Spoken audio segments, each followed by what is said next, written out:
El sonido del acorde final flotaba en el aire, un fantasma perfecto y brillante que parecía llenar todo el gran salón del orfanato. Mi hermana Clara estaba sentada al piano de cola, con su pequeña figura serena, sus rizos rubios ondeando al levantar las manos del teclado con dramatismo ensayado. Su mirada azul y brillante recorrió los rostros embelesados del señor y la señora Harrison antes de posarse en mí por una fracción de segundo. Me quedé en las sombras al fondo de la sala, como un fantasma diferente. En sus ojos no vi la camaradería de una hermana, sino el brillo frío y triunfante de una vencedora. Era una mirada que conocía mejor que mi propio reflejo.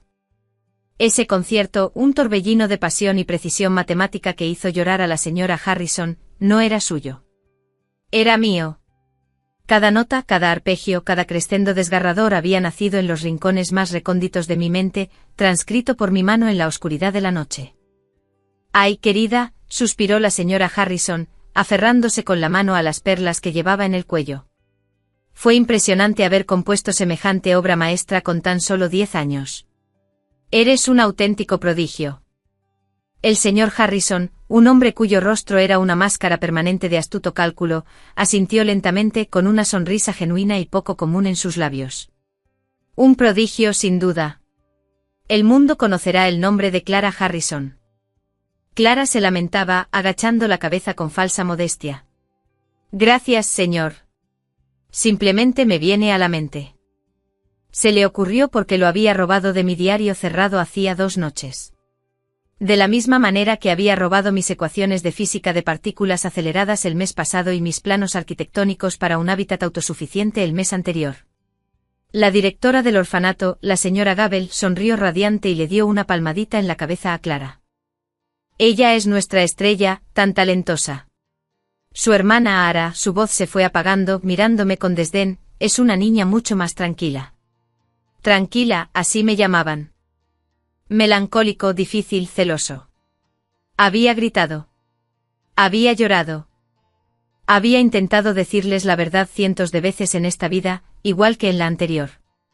Pero Clara, con su cara de ángel y su lengua de serpiente, siempre la había tergiversado, pintándome como el villano, el mentiroso, el loco que no soportaba la brillantez de su hermana. En mi primera vida, este fue el momento en que se me rompió el corazón. Este fue el momento en que luché a patadas y gritos mientras la elegían, mientras se la llevaban a una vida de lujo y prestigio inimaginables, construida enteramente sobre los cimientos de mi genio robado. Este fue el principio de mi fin. Pero esta no fue mi primera vida. Mientras veía a Harrison firmar los papeles de adopción, una extraña y fría calma me invadió, apagando la ira que una vez me consumió. Sentí el fantasma de la enfermedad que me había llevado a ese hospital de beneficencia, el destello fantasmal de la pantalla del televisor donde vi a Clara aceptar el premio Nobel por mi trabajo justo antes de dar mi último aliento. Había muerto sola, borrada, una nota al pie en una historia que había escrito. Y entonces desperté con 10 años otra vez, jadeando en mi cama de orfanato con los recuerdos de una vida trágica azotándome como un maremoto. Me habían dado una segunda oportunidad, y esta vez no la desperdiciaría en batallas feudales ni súplicas de justicia. Esta vez jugaría un juego diferente. Así que me quedé allí en silencio, entre las sombras, viendo cómo se la llevaban. Vi a Clara esbozar una última sonrisa venenosa por encima del hombro al salir de mi vida y entrar en su jaula dorada. Dejé que adoptaran a mi talentosa hermana porque no lo sabían. Se habían llevado la hermosa y reluciente fachada, pero habían dejado atrás al arquitecto. Y esta vez el arquitecto iba a construir su ruina. La primera vez que morí, el mundo era gris. No en sentido metafórico sino literal. Las paredes de la sala del hospital de beneficencia estaban de un gris descascarillado. La fina manta que cubría mi frágil cuerpo era de un gris descolorido y deslavado. Incluso el cielo tras la ventana mugrienta parecía una permanente y opresiva capa gris, reflejo de la contaminación de la ciudad y la desesperación de mi alma. Tenía 28 años, pero mi cuerpo se sentía anciano, vaciado por una combinación de desnutrición, estrés y un corazón genéticamente débil que finalmente se había rendido. Mi vida con Clara siempre había sido una batalla de luces y sombras. Ambos éramos huérfanos, abandonados a las puertas del hogar de niños San Judas cuando yo tenía 3 años y ella era un bebé. Desde el principio, Clara fue la luz. Tenía el pelo rubio radiante, los ojos azul cielo y la risa contagiosa que cautivaba a todos los cuidadores y visitantes.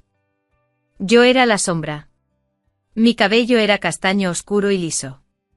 Mis ojos de un gris serio y atento.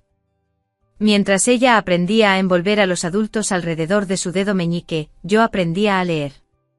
Mientras ella era el centro de atención de cada juego, yo estaba en un rincón con un libro. Mi mente se deslizaba por mundos de números, símbolos y sinfonías. La genialidad me llegó tan naturalmente como respirar. No solo entendía las matemáticas. Las sentía. No solo aprendí música. La escuchaba en el ritmo de la lluvia y en los patrones del viento. A los 8 años devoraba a escondidas libros de física de nivel universitario que conseguía sacar a escondidas del contenedor de donaciones.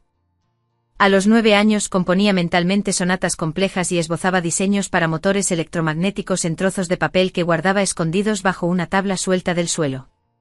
Clara no tenía esas dotes. Su único talento real era la imitación y la manipulación. Era una urraca atraída por las cosas más brillantes, y mis ideas eran lo más brillante en nuestro monótono mundo. Empezó con algo pequeño. Copiaba mis dibujos y los hacía suyos, ganándose elogios por su talento artístico. Entonces empezó a tararear mis melodías, haciéndolas pasar por suyas. Cuando la confrontaba, rompía a llorar con sus grandes ojos azules llenos de lágrimas, mientras me acusaba de ser una hermana celosa y mala que no soportaba verla tener nada bueno. Los adultos siempre la apoyaban. ¿Cómo podía ser ladrona esta niñita angelical? Era mucho más fácil creer que yo, la hosca extraña y callada, era la mentirosa. Aprendí a ser más cuidadosa, a ocultar mi trabajo, pero ella era implacable. Revolvía mis cosas mientras dormía y sobornaba a otros niños para que me espiaran. Ella no entendía mi trabajo, la verdad, pero tenía una habilidad asombrosa para reconocer su brillantez y presentarlo con una seguridad que yo jamás podría tener. El día que los Harrison llegaron por primera vez fue el día en que el juego pasó de ser una simple pelea infantil a una lucha a vida o muerte. Richard y Elaine Harrison eran titanes de la industria tecnológica, fundadores de Harrison Industries, un conglomerado global. No tenían hijos y eran famosos por su excentricidad, pues habían anunciado su intención de adoptar no solo a un niño, sino a un heredero, un prodigio comprobado que pudiera continuar su legado. Todos los orfanatos del estado estaban furiosos. En St. Judes, la señora Gable impulsó a Clara como nuestra defensora. Durante semanas Clara me había estado observando con un brillo depredador familiar en sus ojos. Estaba trabajando en algo importante, un avance en la compresión de datos que podría revolucionar el almacenamiento de información. Sabía que ella lo buscaba, así que guardaba mis notas en un código complejo, mi propio lenguaje privado. No fue suficiente. La noche antes de la visita de los Harrison, Clara no intentó robarme mis notas. Le puso un remedio para dormir a mi leche de la tarde que le había convencido a la enfermera de la enfermería. Mientras estaba inconsciente, se sentó junto a mi cama y me sonsacó los conceptos mientras dormía, grabando cada palabra. Al día siguiente se presentó ante los Harrison y les presentó mi algoritmo, mi hermoso, intrincado y revolucionario algoritmo, como si fuera suyo. No entendía las matemáticas, pero había memorizado las frases clave, los resultados revolucionarios, y los presentó con la serenidad de un político. Los Harrison quedaron atónitos. La adoptaron en el acto. Mis protestas fueron desestimadas como los delirios de una niña perturbada y envidiosa. Cuando grité que era una impostora, me encerraron en la habitación silenciosa durante una semana. La versión oficial fue que mis celos por la buena suerte de mi hermana finalmente me habían quebrado la mente. Los años siguientes fueron un lento y agotador descenso al infierno. Clara Harrison se convirtió en una sensación mediática, la niña de $1.000 millones. Harrison Industries invirtió sus recursos ilimitados en desarrollar las ideas que ella les transmitió. Mis ideas. Cada pocos meses, una nueva innovación de Clara Harrison se presentaba con gran fanfarria.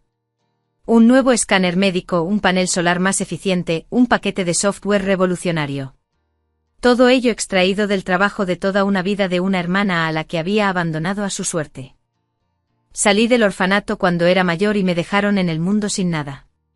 Trabajé en 3 empleos para pagarme los estudios en la universidad comunitaria y luego obtuve una beca para una universidad estatal. Vivía a base de fideos instantáneos y café rancio, impulsado por una necesidad obsesiva y ardiente de reclamar lo que era mío. Intenté adelantarme. Estaba a punto de lograr un gran avance, solo para ver que Industrias Harrison anunciaba una patente para exactamente la misma tecnología una semana antes que yo. Clara aún contaba con sus fuentes, gente del orfanato a la que pagaba para que me vigilaran, para que informaran sobre mis estudios, mis intereses. Ella siempre iba un paso por delante. Intenté desenmascararla legalmente. Presenté mis viejos cuadernos, mi investigación anticuada, pero contra el ejército de abogados del Imperio Harrison, no era nada. Me contrademandaron por acoso y robo de propiedad intelectual, alegando que yo era quien le robaba sus ideas. Me pintaron como una acosadora delirante, una parásita que intentaba aprovecharse del éxito de su famosa hermana. Y el mundo que tanto adoraba la historia de la bella huérfana prodigio, les creyó. Me destruyeron. Me arruinaron profesional y financieramente. Mi nombre quedó en el fango en las comunidades académica y científica. Nadie me contrataba. Nadie me escuchaba. El estrés constante destrozó mi salud. Mi débil corazón empezó a fallar. Al final, solo era Reed, la loca que afirmaba que un genio le había robado la vida. Mi último recuerdo fue de aquella habitación gris de hospital. Se proyectaba una gala benéfica en el pequeño televisor montado en la esquina.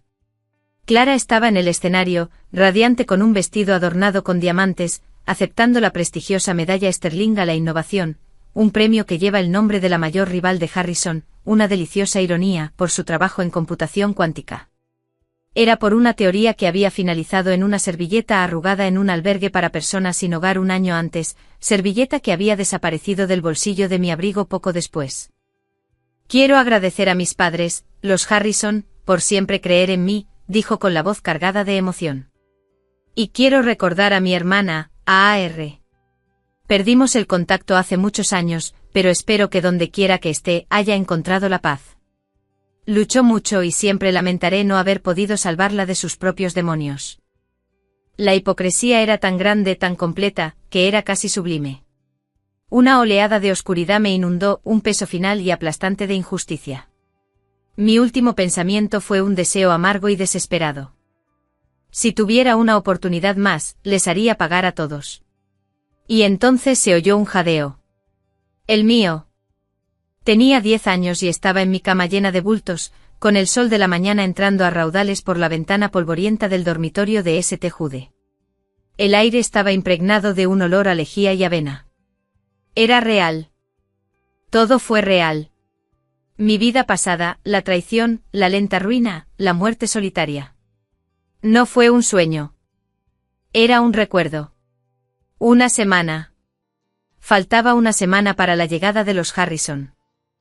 En mi primera vida, pasé esa semana sumido en un pánico febril, intentando perfeccionar mi algoritmo de compresión de datos, precisamente lo que sería mi perdición. Ahora, lo sabía mejor. La rabia seguía ahí como un diamante frío y duro en mi pecho. Pero ya no era un incendio salvaje y caótico.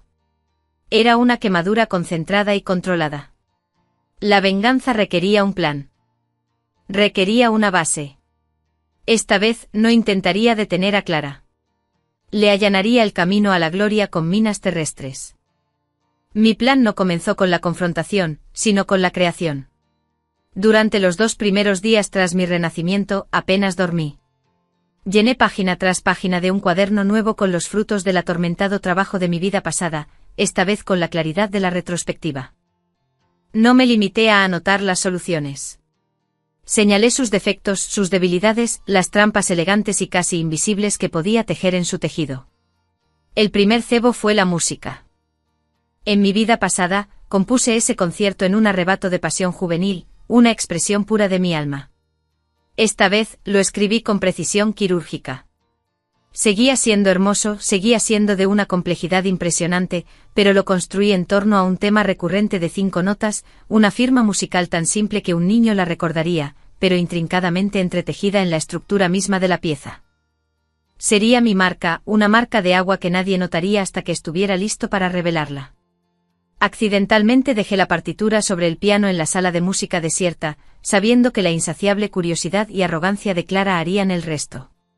Efectivamente, al día siguiente las notas de mi concierto sonaron titubeantes al principio, luego con creciente confianza resonaron por los pasillos. La señora Gabel estaba extasiada, proclamando que el genio de Clara había alcanzado un nuevo nivel. Clara simplemente sonrió, aceptando el elogio como algo que le correspondía. El segundo y más crucial cebo fue una serie de cuadernos. Los llené con los conceptos más avanzados de mi vida anterior. Estaba el diseño de una interfaz neuronal biointegrada, la fórmula de un nanomaterial autorreplicante y, la joya de la corona, el marco del proyecto Quimera, una red global de energía inalámbrica que podría resolver la crisis energética mundial. Eran ideas revolucionarias que valían nociones, pero billones. Y cada uno presentaba un defecto fundamental catastrófico. El fallo en la interfaz neuronal causaría degradación sináptica tras 1000 horas de uso. El nanomaterial perdería su integridad al exponerse al nitrógeno atmosférico común. Y el proyecto Quimera. Su algoritmo central de transferencia de energía contenía un bucle recursivo que, una vez activado a escala global, no solo fallaría. Crearía una cascada armónica que desestabilizaría cualquier red eléctrica a la que estuviera conectado, lo que podría causar apagones en todo el continente. Eran bombas de relojería que se desvanecían en el corazón de mi obra más brillante. Y solo yo sabía cómo desactivarlas. Junté estos cuadernos y los escondí en el único lugar donde sabía que Clara buscaría, bajo la tabla suelta del suelo donde había guardado mis tesoros en su primera vida. Con la trampa tendida a Clara y los Harrison, recurrí a mi propia vía de escape. Mi yo del pasado había estado tan centrado en ideas trascendentales que había ignorado los caminos más convencionales hacia el éxito. Recordé una nota al pie de esa vida, la Olimpiada Nacional de Matemáticas RAND, una competición para estudiantes menores de 18 años.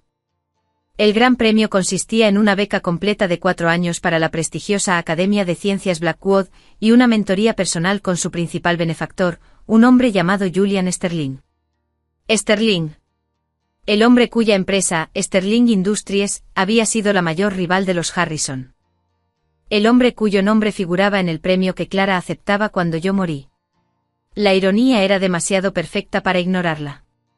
Era conocido por ser un auténtico inconformista, un hombre que valoraba el talento innato por encima del pedigrí. Él era mi salida. Él era mi futuro.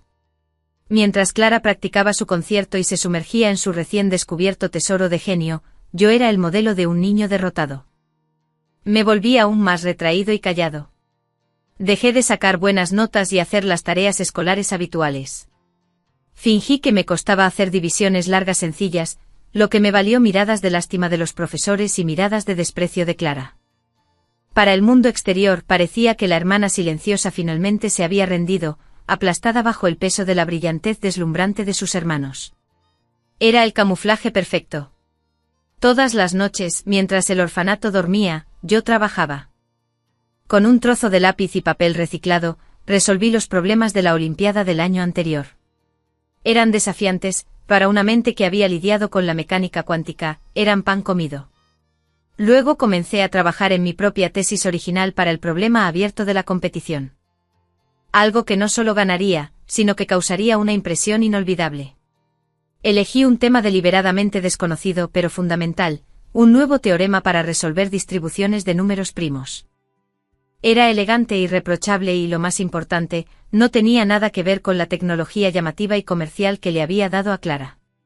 Era pura y hermosa matemática mía. El día que llegaron los Harrison se desarrolló exactamente como lo recordaba y tal como lo había planeado. La actuación de Clara fue impecable. Quedaron fascinados. Cuando le preguntaron por sus otros intereses, mencionó con timidez sus pequeños cuadernos de ideas. Los ojos del señor Harrison se iluminaron mientras parafraseaba las introducciones a mi trabajo sobre nanotecnología e interfaces neuronales. La adopción era inevitable. Al marcharse, la señora Harrison se detuvo y me miró, todavía de pie en la esquina. Por un instante un destello de algo, quizás lástima, cruzó su rostro.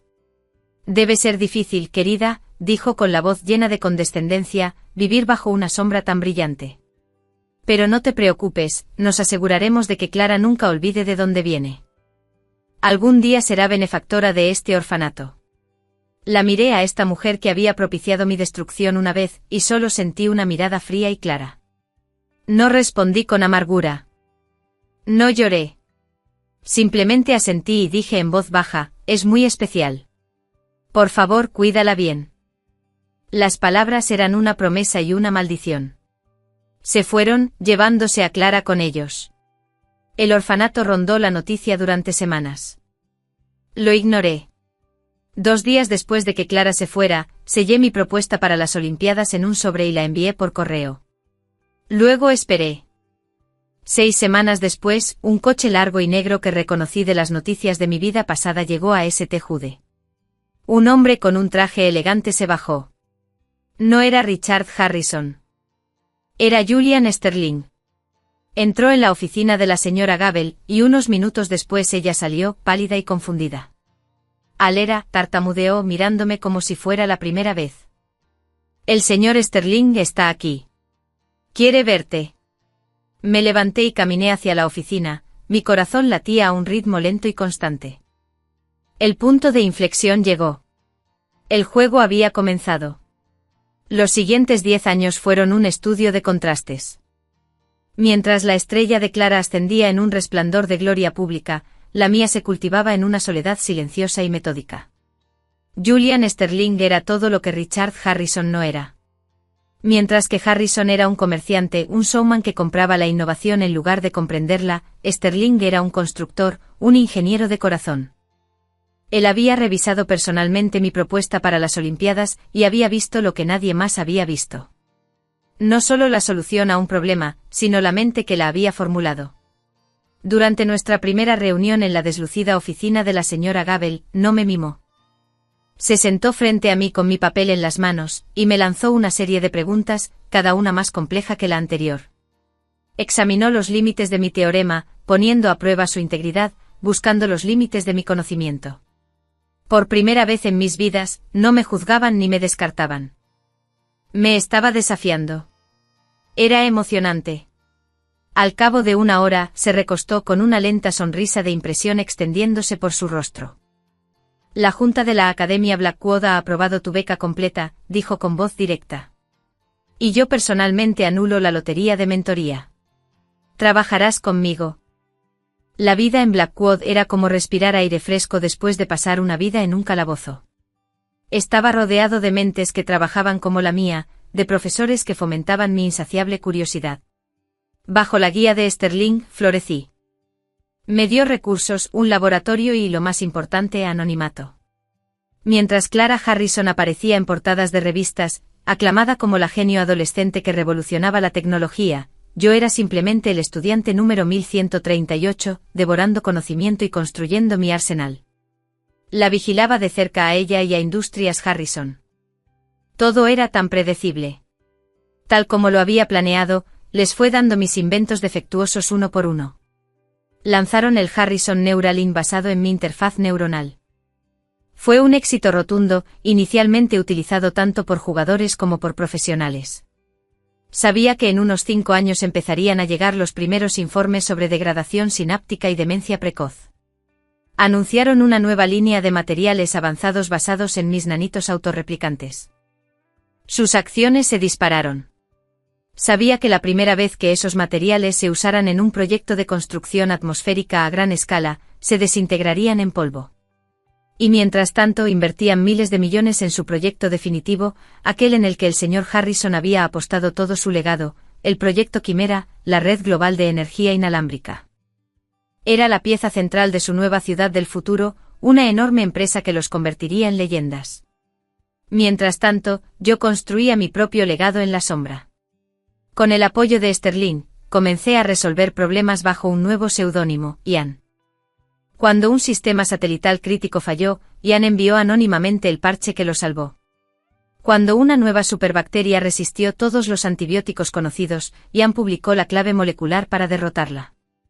Ian se convirtió en una leyenda en la comunidad tecnológica clandestina, un fantasma en la máquina, un genio sin rostro ni pasado. Nadie sabía quién era Ian, pero conocían su obra. Siempre elegante, siempre revolucionaria y siempre perfecta. Además, yo iba dejando migas de pan cuidadosamente, publicando mi trabajo fundacional, el material puramente teórico, en revistas académicas desconocidas bajo mi nombre real, Ara Reid. Eran documentos densos y esotéricos que el departamento de I+D de Harrison Industries, impulsado por el marketing, jamás se molestaría en leer. Pero allí estaban, fechados y con sello de tiempo, un registro público de mi verdadero trabajo, oculto a simple vista.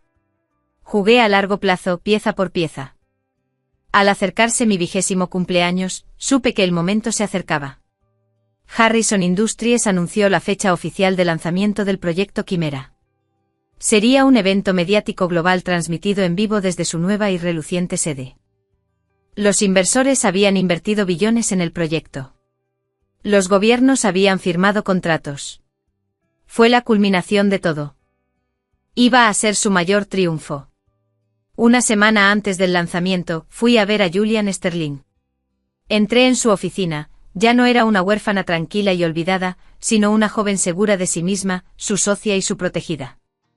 «Es hora», dije simplemente. Asintió con expresión seria. «¿Estás listo para esto, ayer? Una vez que salgas de las sombras, no habrá vuelta atrás». «He estado en la sombra toda mi vida», respondí con voz firme. «Estoy lista para el sol». Planeamos mi revelación con el mismo detalle meticuloso que había aplicado a todo lo demás. Sterling convocó una cumbre tecnológica global de emergencia el mismo día del lanzamiento de Chimera, invitando a todos los actores clave de la industria y medios de comunicación. El orador principal fue un misterio, ya que era la primera aparición pública de Ian. El cebo estaba listo. La atención mundial estaría dividida y la curiosidad era un arma poderosa. La mañana del lanzamiento me encontraba entre bastidores en el auditorio Sterling viendo un monitor que mostraba la presentación previa al evento de Harrison. Allí estaba Clara, mi hermana, luciendo majestuosa y brillante con un traje de diseñador, junto a Richard y Eleanor Harrison. Parecían tan orgullosos, tan triunfantes. Estaban en la cima del mundo, sin darse cuenta de que estaban parados sobre una trampilla. Un asistente me colocó un micrófono en la solapa. 5 minutos, señorita Ian, susurró. Respiré hondo. Ian estaba a punto de morir y Alera Reid a punto de renacer. El evento de Harrison empezó primero. En el monitor vi a Richard Harrison subir al podio con la voz resonando de orgullo. Hoy no es solo un nuevo día para la tecnología, declaró. Hoy es un nuevo día para la humanidad, y todo gracias al genio incomparable de una joven, mi hija, Clara Harrison. La multitud rugió. Clara dio un paso al frente sonriendo y saludando. Comenzó su discurso repleta de los clichés habituales sobre sueños futuros, palabras que no significaban nada, escritas para ella por un equipo de relaciones públicas. En ese momento al otro lado de la ciudad, Julian Sterling subió al escenario de su propio evento. La sala estaba abarrotada. Todas las cámaras, todos los ojos del mundo tecnológico estaban puestos en él. Bienvenido, comenzó su voz rompiendo el silencio expectante. Durante años, todos nos hemos beneficiado del trabajo de un talento anónimo singular, conocido solo como una mente que ha transformado nuestro mundo desde las sombras. Hoy, las sombras se alejan. Damas y caballeros, es un gran honor para mí presentarles a la mente detrás de Ian, la señorita Era Reid. Salí de entre bastidores hacia una luz cegadora. 1000 cámaras destellaron. Una ola de murmullos recorrió al público. Reid. El nombre me resultaba desconocido. No me parecía en nada al genio solitario que podrían haber imaginado. Era solo una joven con un sencillo vestido negro. Caminé hacia el podio y respiré hondo para tranquilizarme. Miré directamente a la cámara principal, sabiendo que en las pantallas de todo el mundo, mi rostro estaba ahora junto al de Clara. Me llamo Alera Reid, comencé con mi voz clara y fuerte, resonando en el auditorio. Y durante la última década, mi hermana Clara Harrison ha vivido mi vida. La sala estalló en cólera. Levanté una mano y se hizo el silencio. Sé que esta afirmación es impactante y no he venido hoy con justas afirmaciones. He venido con pruebas. En la enorme pantalla que tenía detrás empezó a reproducirse un vídeo. Era una grabación granulada tomada con una cámara oculta que había instalado en la sala de música del orfanato hacía tantos años. Me mostraba a mí con 10 años, sentada al piano, con los dedos revoloteando sobre las teclas. La música era inconfundible. Era el concierto su Canerto. La fecha y la hora eran claramente visibles en la esquina. Soy yo a los 10 años, componiendo e interpretando la pieza que catapultó la carrera de mi hermana, dije con calma. Se oyeron exclamaciones de asombro en la sala. En la pantalla dividida, pude ver cómo la confusión comenzaba a extenderse por el evento de Harrison. Esta pieza musical contiene un tema de 5 notas que continué mientras mi presentación pasaba a un análisis comparativo del concierto y media docena de otros programas y algoritmos atribuidos a Clara. Una marca de agua musical que, traducida algorítmicamente, es también la clave de seguridad fundamental de cada innovación importante que ella ha reivindicado como suya. La pantalla se llenó de datos, de código, de pruebas matemáticas irrefutables. Se oyó una oleada de tecleo frenético mientras todos los periodistas tecnológicos presentes en la sala verificaban mis afirmaciones en tiempo real. Pero no estoy aquí hoy para hablar de música robada ni de código plagiado, dije, con la voz cada vez más fría. Estoy aquí para hablar del proyecto Quimera, la red energética global que entrará en funcionamiento en menos de una hora. Volví a mirar a la cámara. Estoy aquí para decirles que si se activa, será la mayor catástrofe tecnológica de la historia de la humanidad. Pánico. Pánico puro y duro. En el monitor vi que Richard Harrison palidecía. Les gritaba a sus técnicos con la compostura destrozada. El algoritmo de transferencia central del proyecto Quimera se basa en mi trabajo teórico, que expliqué mientras la pantalla a mi espalda mostraba las elegantes y hermosas matemáticas. Trabajo que mi hermana robó de mis cuadernos de la infancia. Pero a ella y a su equipo de ingenieros se les escapó algo. Les faltaba la comprensión fundamental para ver el fallo fatal que le había puesto. Una simulación comenzó a ejecutarse en la pantalla. Mostró un mapa del mundo con la red Quimera activándose. Durante unos segundos brilló con poder. Luego una podredumbre roja comenzó a extenderse desde los nodos. Un fracaso en cascada. Ciudad tras ciudad se oscureció. Continentes se hundieron en la oscuridad. Una falla armónica recursiva, dije con absoluta autoridad. No solo dejará de transmitir energía, sino que desestabilizará y destruirá activamente toda red que toque. Es una píldora venenosa para la infraestructura mundial. Un caballo de Troya que creé hace 10 años, esperando este mismo día. La revelación fue completa. En el otro escenario, Clara estaba paralizada. Su rostro era una máscara de absoluto horror e incredulidad. Los periodistas la acosaban, gritándole preguntas que no podía responder. ¿Cuál es la función raíz del algoritmo? ¿Cuál es la medida de seguridad para la cascada armónica? Se quedó mirando fijamente como si la marioneta con sus hilos finalmente se hubiera cortado. Richard Harrison agarró un micrófono, con la cara morada de rabia. Está mintiendo. Esto es una treta. Un intento de sabotaje corporativo por parte de Sterling. ¿Lo es? Repliqué desde mi propio escenario, mi voz interrumpiendo su diatriba.